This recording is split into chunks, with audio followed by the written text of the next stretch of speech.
Absolutely everything that happens in your life, whether it's good or bad, is completely your fault. Not enough people take responsibility for their lives completely. So if you're watching this, I want you to very seriously do this. This is a serious exercise. Take responsibility for your life. I want you to get a pen and a paper and write down everything good in your life, everything you're grateful for and thankful for, and everything bad that's happening to you in your life. Perhaps you have a job you don't get paid enough. Perhaps somebody at your job doesn't like you and is being horrible to you and is preventing you from getting your promotion. Perhaps your girlfriend doesn't listen to you. You have a bad relationship. Everything in your life is completely your fault. Please understand, as a man, the key to being successful is building a formidable mindset that makes you ultra and hyper competitive in a very competitive environment. Now, competence and the ability to perceive the world as it really is, perspicacious and understanding the truth of the universe, is certainly a key element in terms of becoming a feared opponent and understanding the world and being competitive. However, there are certain scenarios, there are certain times in which you don't have to be concerned with being right or wrong. You must be concerned only with being as competitive as possible.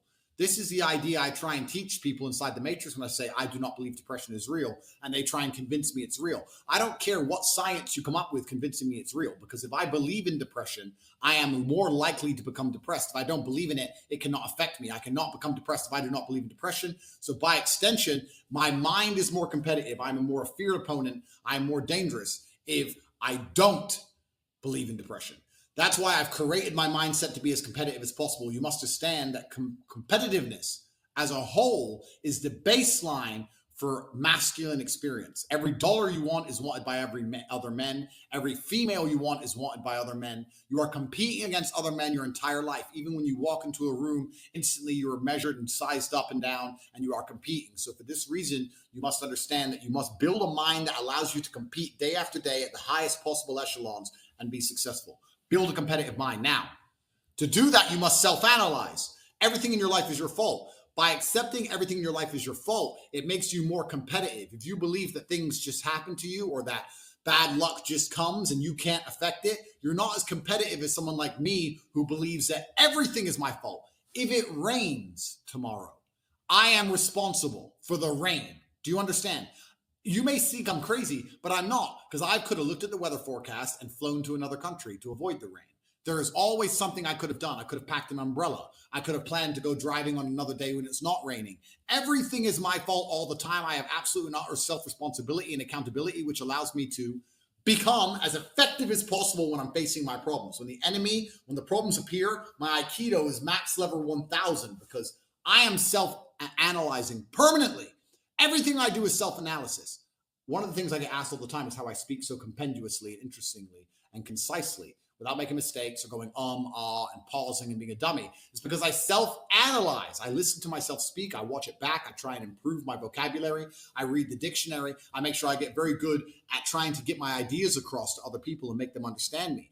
Everything from the way I speak to the way I walk, to the things I do, to the woman I spend my time with, to the friends I hang around with, to the businesses I'm involved in, all of it is absolutely and utterly based on complete accountability and self-analysis. So you must self-analyze. If you're watching this, I am imploring you as professional individuals who care about improving their lives. At the end of this live stream, go to corporatetape.com, sign up for the free email list, then get a piece of paper, write down everything in your life you're happy for, everything in your life you're not happy for, understand absolutely all of it is your fault.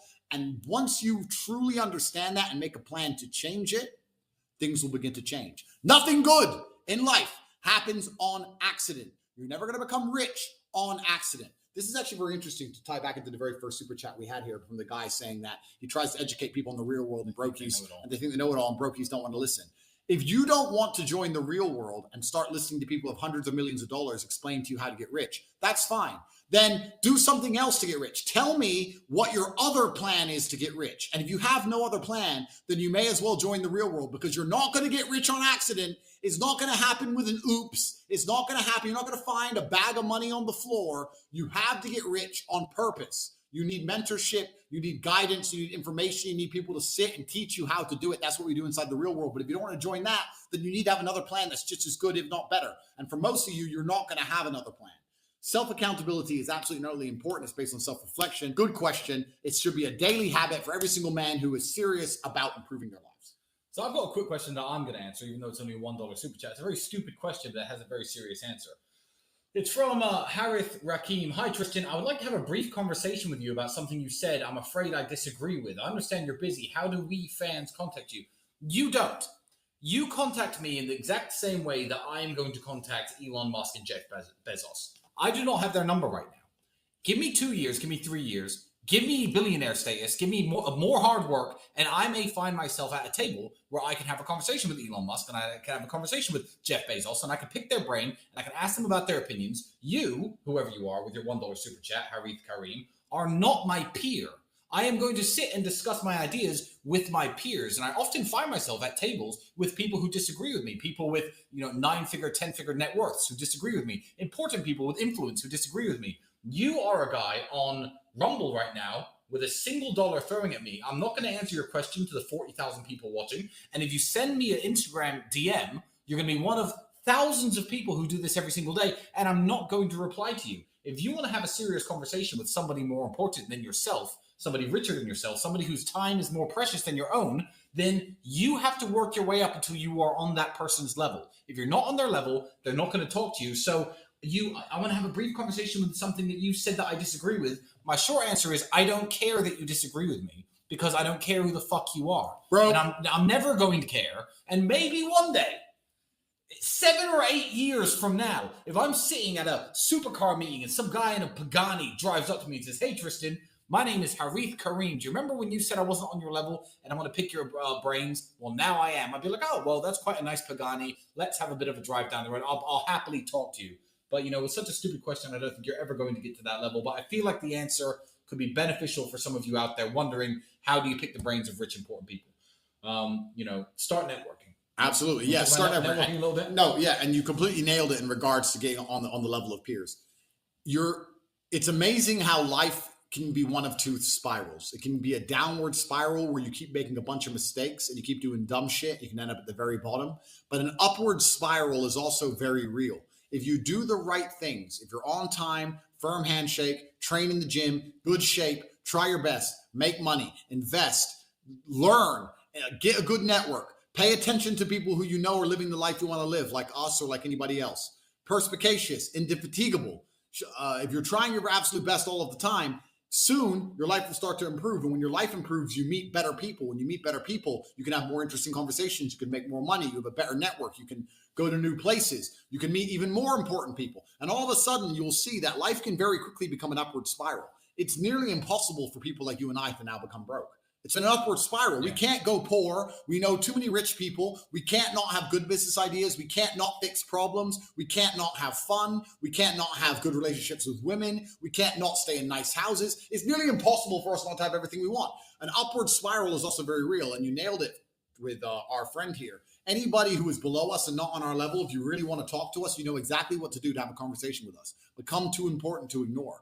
We became too important to ignore. And it's down to you now to become too important to ignore. If you have any kind of honor inside of your heart, if you have any kind of respect for your ancestors, if you have any kind of healthy masculine ego, which you're supposed to have, not the ego which destroys you, the ego which convinces you that you're special for no reason, but instead the ego which convinces you need to be respected and you're prepared to do any amount of work it takes to be respected, it's fantastic. That's a good thing. Having an ego you work hard to justify is a superpower. If you want to matter, if you want to argue with us or disagree with us on any subject, then you need to get up and get to work. That's the only answer. First things first, the biggest mistake most of you are making. You should be hungry all of the time. You are an animal. Do not forget that you exist in two realms simultaneously as an individual. You exist with your evolutionary biological makeup as an animal and also the societal version which has been constructed. They're different things. But as an animal, your body is designed to perform at best while you are hungry because you're supposed to be hunting for food. If you're full of food, you're going to be lazy and lethargic. You should always be a little bit hungry. Even after I directly finish a meal, I'm a little bit hungry because I don't eat enough to ever be full. So the first thing is always stay a little bit hungry. Second thing is coffee. Caffeine is a miracle drug. I am heavily caffeinated at all times, 15 to 20 coffees a day. I've also done a lot of research into coffee, a lot of research and understanding. I've also tried to quit coffee to see if there's actually any genuine benefit or improvement to my life. There is nothing wrong with coffee. It can never hurt you. Coffee, a bunch of it. Less food, more coffee. Third thing, you need to have your supplements, etc. right. This is a coincidental. I'm going to mention them because obviously the question asks them. Yeah. I do not take protein powders. I do not take creatine. I do not take steroids. I do not take TRT, nothing. Lots of coffee, lots of meat. When I do eat, I eat once a day. And to make sure my energy is on point, we have our supplement brand here. We've put them all together. You can see them here at the bottom, at the back. You can get them at AndrewTate.com. But we have unmatched perspicacity, which is a mental clarity compound, which has been constructed. And we have sheer indefatigability, which is a vitamin support complex. Obviously, unmatched perspicacity is the ability to perceive. Perspicacity means perspicacious, the ability to see things, perceive things. Sheer indefatigability. Indefatigable means somebody who does not get tired, does not fatigue. That's the vitamin support complex. And we have feared opponent, which is a testosterone booster, because also your hormones are very important. As a man, you need to have a high testosterone level. If you stay a little bit hungry, eat a meat-heavy diet, lots of coffee, have your 3 supplements, which you can find on AndrewTate.com, you will begin to work faster. I absolutely guarantee it. In fact, remember this guy's name? What's his name? Write his name down. Do those things. Do those exact things. Stay hungry, drink coffee, and try these supplements, and send us another super chat after the next emergency meeting and tell us the truth. Tell us the truth if you genuinely feel better, because I guarantee you do. Guarantee. Wudan TV. So a lot of these questions are actually quick fire questions I feel like you can answer.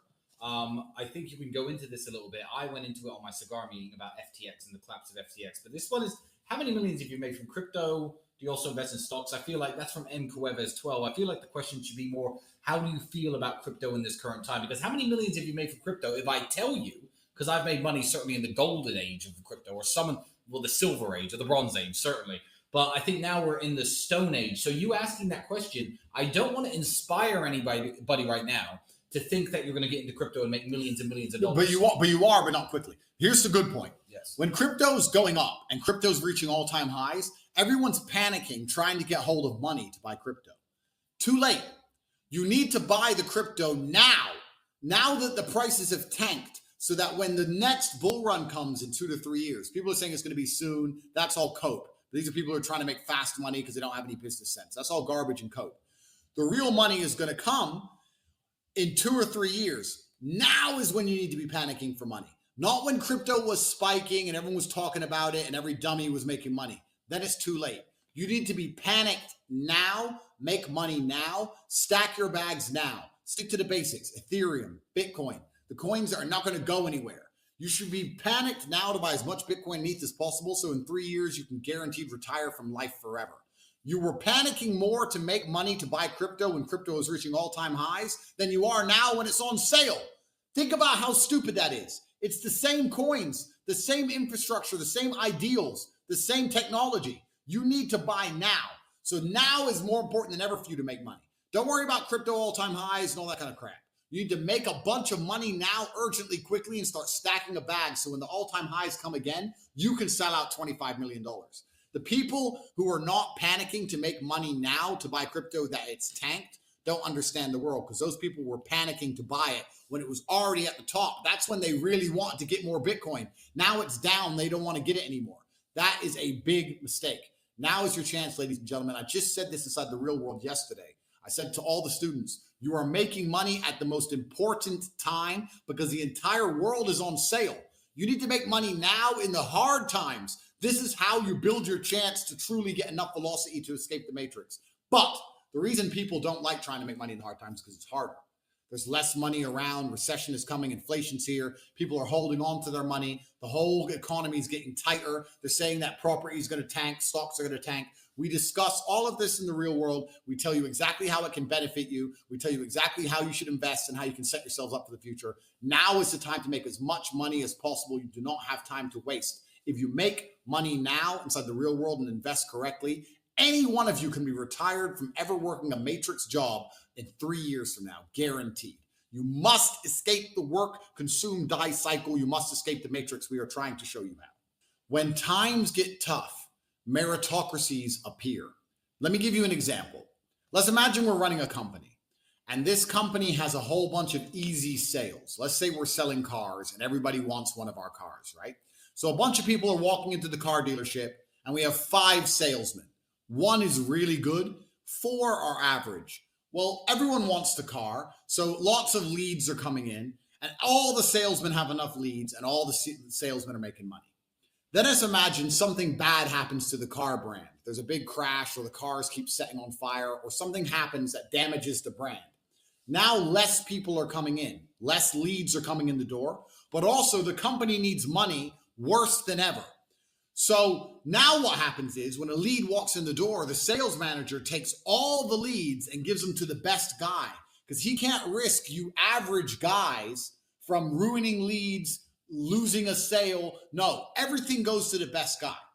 When times get tough, when the world gets hard, like it's about to get, crypto's over, the easy money is over, finding money on the floor is over, all the dumb shit is over. The realm of the amateur has been completed and finished. We are now entering the world of professionals. When times get hard, it becomes an absolute meritocracy, and the very best of the best get more opportunity. That best salesman will sell more cars than before, whereas the average and the crap people suffer.